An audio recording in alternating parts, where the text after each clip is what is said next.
Lawmakers in Florida may be about to screw over a bunch of needy kids in Delaware. We'll tell you how in just a sec in our latest update from the Florida Legislature's 2025 legislative session.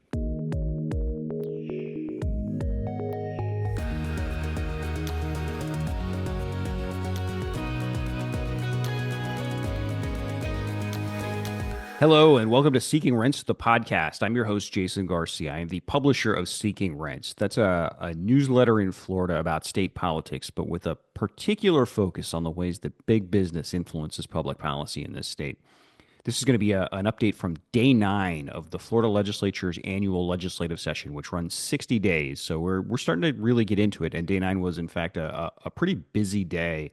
We're going to run through a number of bills that I think are worth paying attention to and noting on today's show. But I actually wanted to start with one that in one sense is kind of small, but it's also, I think, like just a really ugly bill because I suspect it's going to end up hurting a bunch of kids.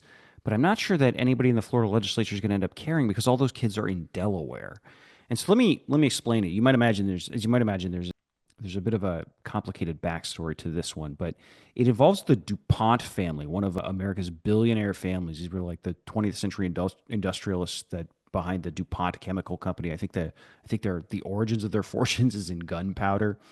Anyway, a member of that family, Alfred I. DuPont, moved to Jacksonville at some point. But before he died, he started a charitable trust, and he started it in Florida, the Alfred I. DuPont Charitable Trust.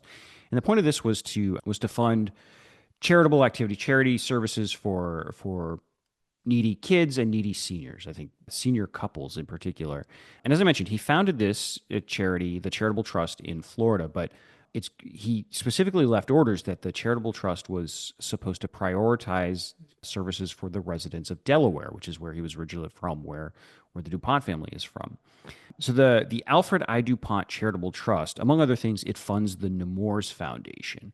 The Nemours Foundation runs a bunch of children's hospitals. They've got a pretty big presence. They began in Delaware too, but they've got a big presence in Florida now. They've got children's hospitals in Jacksonville and Orlando, and I believe Pensacola as well. And so over the years, there has been a number of legal disputes about whether the DuPont Trust is fulfilling its obligations, it's meeting its requirement to prioritize services for folks in Delaware. Among other things, like all this litigation has led to like the Nemours Foundation specifically is supposed to spend at least 50% of its funding on healthcare services for children in Delaware. And there has been, in the very recent past, a dispute over whether the Nemours Foundation and the DuPont Trust are essentially diverting some of that money into other states, particularly in Florida, by the way, where, as I mentioned, Nemours has expanded pretty aggressively over recent years. And so in these disputes, the person sort of bringing these cases and suing on behalf of essentially the kids of Delaware has been the Delaware Attorney General. That's basically the person out there looking out for making sure that the DuPont Trust is not shirking its obligation to the kids of Delaware. In the most recent one of these suits, the DuPont Trust tried to have the entire case thrown out by arguing that there was the Delaware Attorney General had no standing to sue a Florida-based trust, which is governed by Florida laws. That if anybody was going to sue, it had to be the Florida Attorney General. Which, you know, why on earth would a Florida Attorney General want to sue on behalf of kids of Delaware is a question to maybe ask yourself as we go through this. Anyway, the DuPont Trust lost. An appellate court in Florida ruled that no, the Attorney General of Delaware very clearly does have standing to sue on behalf of essentially the beneficiaries of the DuPont Trust, which in this case are kids in Delaware.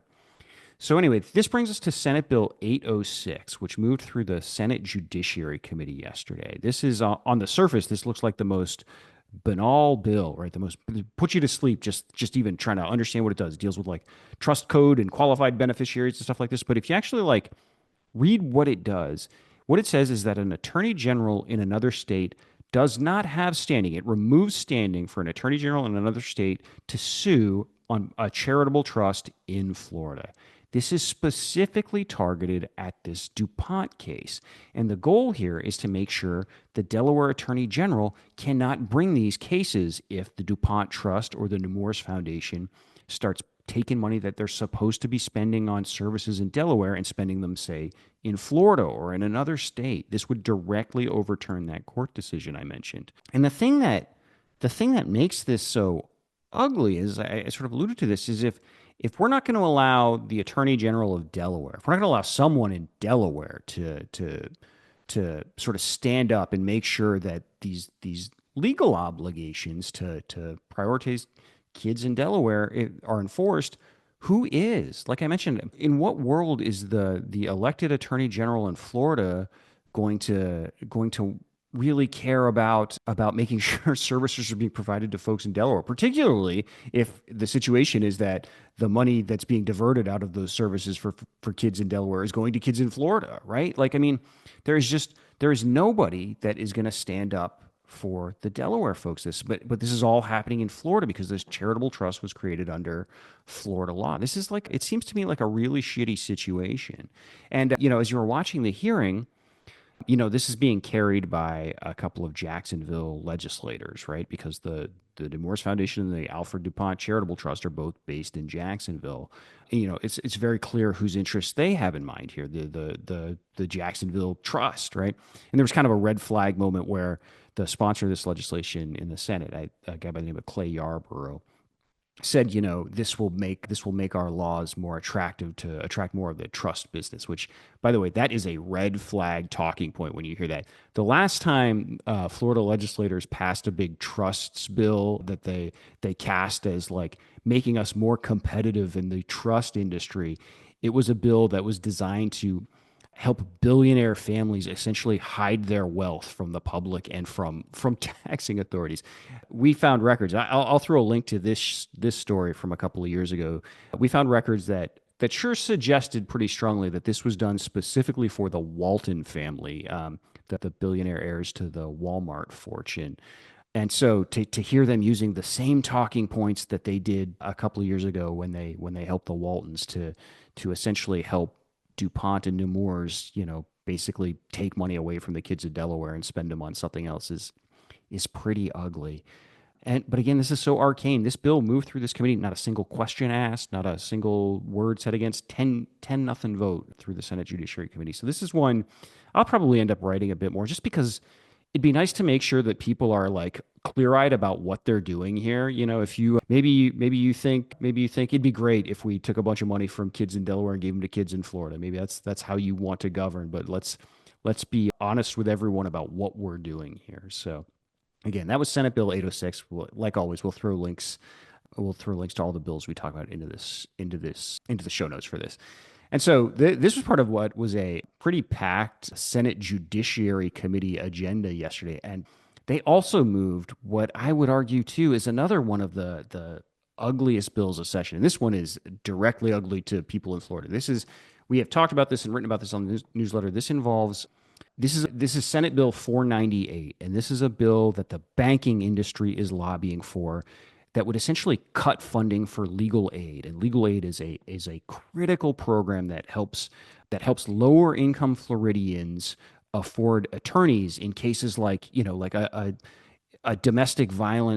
victim of domestic violence who's suing for custody of their kids, or a veteran who's just trying to get their benefits they're owed out of like the VA, or oftentimes families facing foreclosure or eviction. These are cases of life-changing consequence, and people who can't afford, if they can't afford attorneys, they're going to get steamrolled in court, right? And so legal aid helps people in these situations. It's just an incredibly powerful program. And it's one of the ways, by the way, just principally speaking, that we keep courts from becoming like just a playground for the rich, or like a bullying ground for rich people who can afford access, essentially get to weaponize the law however they want. This is a way we keep courts fair and open to all legal aid is. Anyway, a bunch of banks are lobbying to cut funding for legal aid. And again, as you might imagine, this is another sort of complicated issue. The real quick version is that Florida is one of just like 4 states in the country that does not fund legal aid directly, either by putting like general revenue tax dollars into it or using like court fees and fines and stuff to help fund it. Instead, it is funded through this program called the IOTA program. And what that stands for is interest on trust accounts. And so these are This is run by the Florida Supreme Court, which basically has tells law firms end up holding a lot of short terms, often small dollar accounts for money for clients, and like in a real estate transaction when you've got to put something into escrow until the transaction closes. Under this program, law firms are required to kind of pool all of that money into single accounts, and then the interest on those accounts is used to fund legal aid. These are IOTA accounts. A couple of years ago, the Florida Supreme Court, after years of IOTA interest generating like a pittance, the rules governing it were like weak and vague, and essentially banks were getting away with like paying almost nothing in interest on these accounts. It's becoming like just sort of free loans to banks. The Florida Supreme Court revised the rules in a way that like dramatically increased the amount of the interest that banks have to pay on these IOTA accounts. Now, just to be clear, and this is like an incredibly important distinction. Nobody forces a bank to hold IOTA accounts, right? You don't like the interest rate that you have to pay on them, you can walk away from it. This is not a business you have to be in. And yet banks are still choosing to do it. In fact, one big bank, Seacoast, has even talked about how it's pissed off that it's not making as much money on IOTA accounts anymore, but it's not planning to get out of the business. It's still a profitable business, but they want it to be even more profitable. So they're lobbying for Senate Bill 498, which would dramatically cut the interest rates back down, which would gut funding for legal aid, which has just gone up. And one of the challenges with this bill is you're hearing such disingenuous stuff, not only out of banking industry lobbyists, but also legislators voting for this. Like I can't tell you how much sanctimonious commentary there was from Florida senators yesterday about how the Florida Supreme Court has no business telling banks how much they can charge. They are not doing that. Again, nobody is making banks hold this business. You think you can't do it profitably? Walk away. You do not have to hold these accounts. And if enough banks do that, that'll fix the problem on its own. You don't need to have the government sort of step in for you and do your dirty work and cut legal aid funding because you want to make more money off these accounts. There was also just all this sanctimony. So there was a banking lobbyist, a banking executive, and then Senator Don Gates, who voted for this bill, for Senate Bill 498, all kept stressing about how much they support legal aid, which is, if you support legal aid, there's an easy way to show it, and it's to vote down Senate Bill 498. This is a gross bill. Now, this, unlike the trust bill we just talked about, where essentially the people who are getting gored by this bill are people in Delaware who have no representation in Florida. There was a lot of folks testifying to the importance of legal aid, to just how dramatically how much expansion there is able to do because of this increase in funding. Another sort of bullshit talking point that comes up is a lot of this money is getting put into reserves right now. And so the bank industry, bank lobbyists, and the legislators who are essentially doing their bidding keep seizing on that. Like, you've already got all this money in reserve. You can't even spend the money you're raising.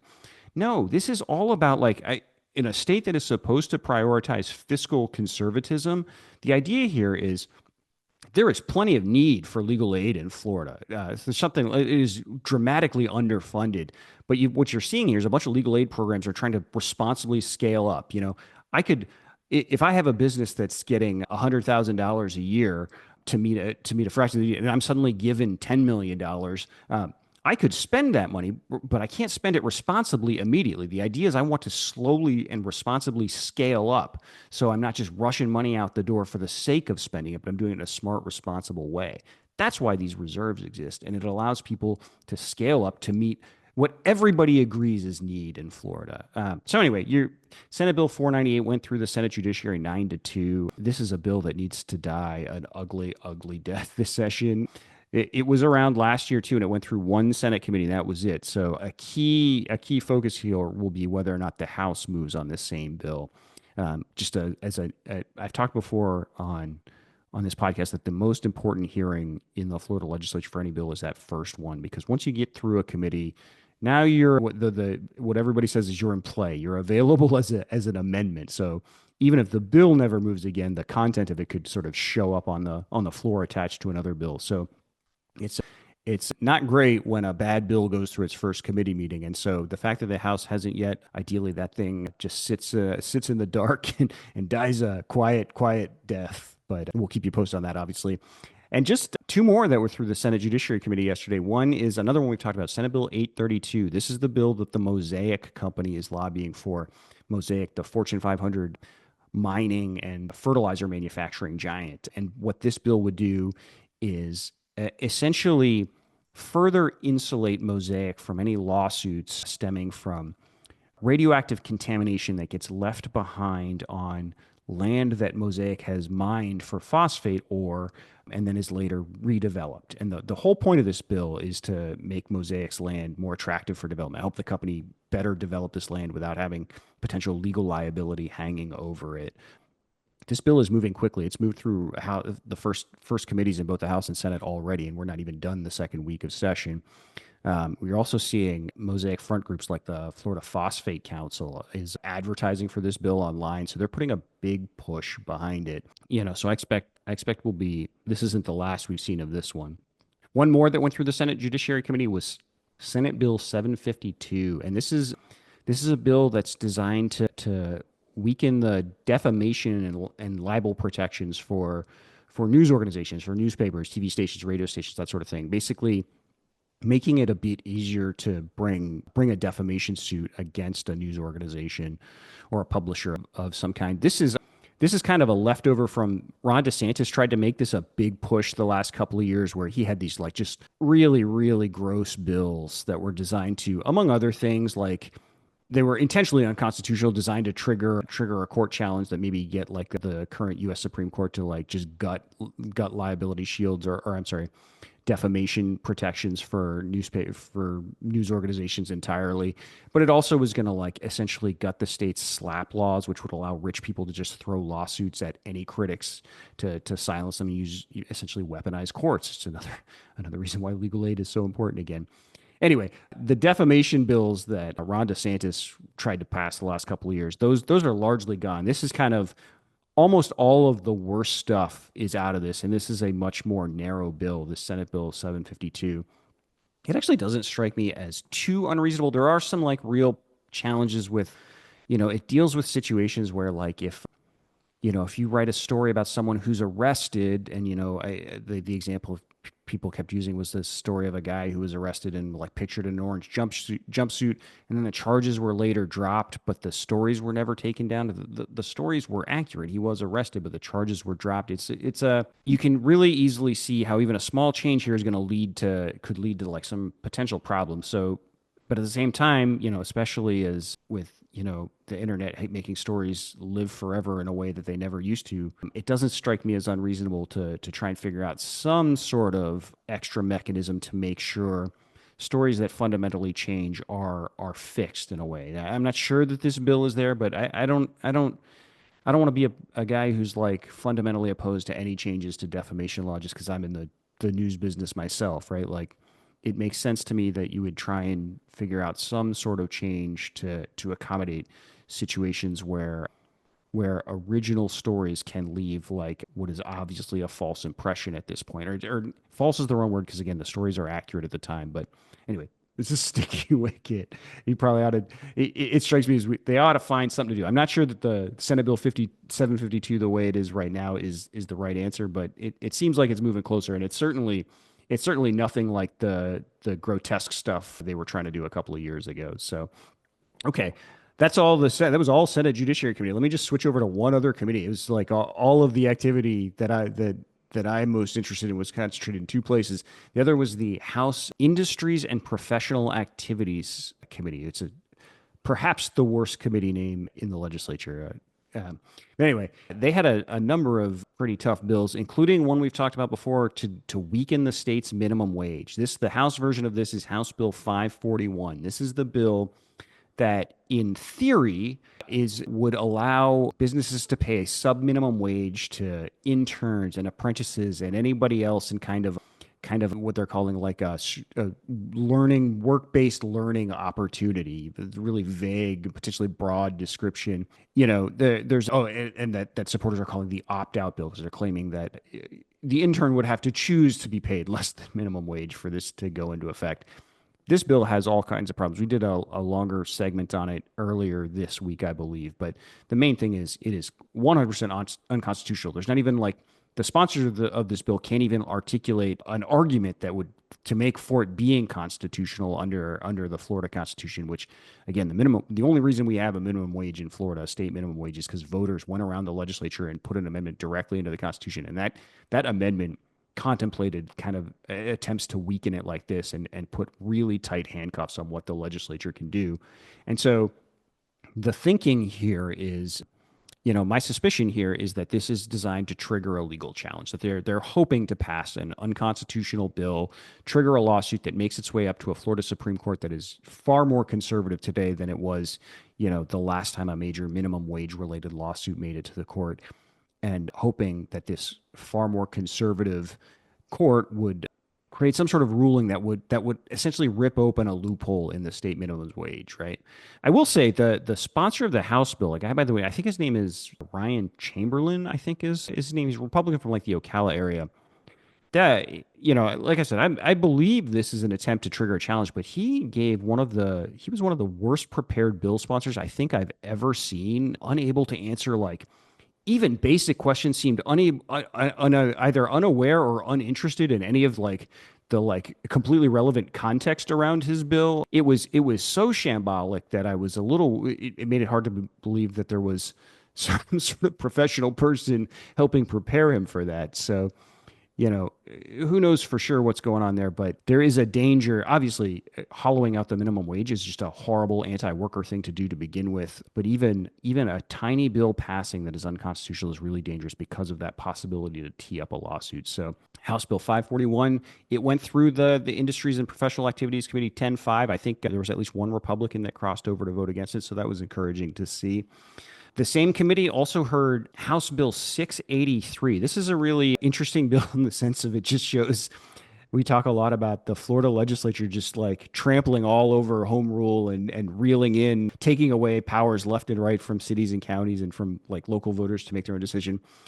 House Bill 683 is kind of a funny bill in the sense it just stuffs a bunch of stuff like that, random stuff like that into one bill. So the two most interesting provisions from my perspective is it preempts local governments from regulating synthetic turf, which is apparently an issue being lobbied for by something called the Synthetic Turf Council. This is, they ought to redo how a bill becomes law, and the lobbyist needs to be the starring role of it. This bill, I guess there have been debates in other parts of the country, local governments wanting to, ban the use of synthetic turf fields in parks and stuff because of health concerns and plastic pollution concerns, that sort of thing. To my knowledge, this hasn't been a thing in Florida. This would like essentially try and strip that, get in front of that and strip locals from making any decisions. I'm going to tell you, I have no earthly idea about the merits of a grass soccer field versus a synthetic field. But you know what? I'd feel a lot more comfortable if it was my city council making that decision about it rather than the Florida legislature acting on behalf of the Synthetic Turf Council. So that's one part of this bill. Another part of the bill makes the legislature keeps screwing with locals' ability to like award construction contracts funded with their own money. This is a lot of times these get called prevailing wage ordinances. Over the years, they have essentially stripped locals of all ability to, require their contractors pay a higher wage, a living wage for their community. They've stripped them of the ability to require construction contractors, hire locally or hire from certain apprenticeship programs, right? Basically, this is an issue pushed by a bunch of big contractors. One of them, construction contractors, one of them that shows up a lot around this is a company called Power Design. And they essentially want locals essentially left with no options but to in all cases just award construction contracts to the highest bidder, right? Which maybe that sounds good to you, but sometimes you want to take into account other factors, right? You want to support smaller businesses, local businesses. You want to make sure you're supporting companies that treat their workers right. Big construction companies are trying to essentially strip all of that out so that locals have no actual say, no ability to use the taxpayer funding there to actually prioritize funding for companies that we want to be supporting or interests we want to be supporting.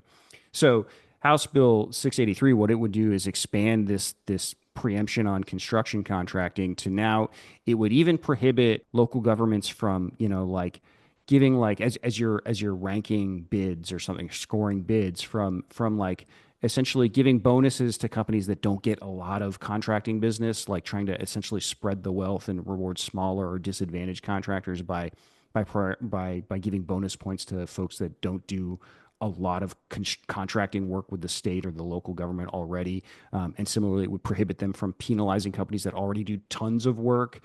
Again, it's just designed to make sure as many of these contracts as possible just get ended up going to the biggest players possible that can afford to bid the lowest and meet, win these contracts without any other regard for what else goes into them other than just the bottom line number. So House Bill 683 is just one of this like stupid myriad preemptions all stuck together under one bill, and it went through 16-1. It passed the House Industries and Professional Activities Committee on a 16-1 vote. I was genuinely floored when I looked down and saw that vote, right? Like preemption, it tends to be one of these issues where at least there's like a bunch of local control folks around the state, the people that former county commissioners are folks that like listen to, their communities want them to be able to make their decision. You can usually count on like a few more legislators standing up on that front, but 16-1. So the last bill we'll talk about today, another bill that went through the House Industries and Professional Activities Committee is House Bill 429. This is a bill written by the car dealers lobby.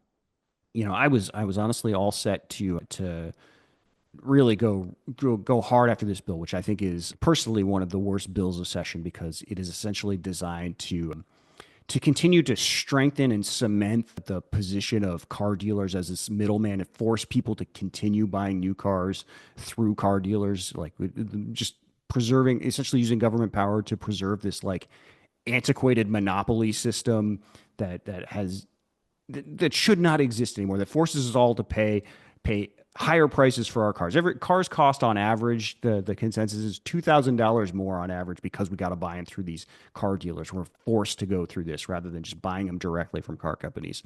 Anyways, it was all set to really sort of unload on this bill, but they passed an amendment that pretty well gutted this bill as far as I'm concerned. It's still bad. It should still be fired into the sun. Car dealers should be fired into the sun. They are economic parasites. They might be one of the sort of ugliest drags on the economy there is. Although, I think alcohol distributors might deserve a spot in that category as well.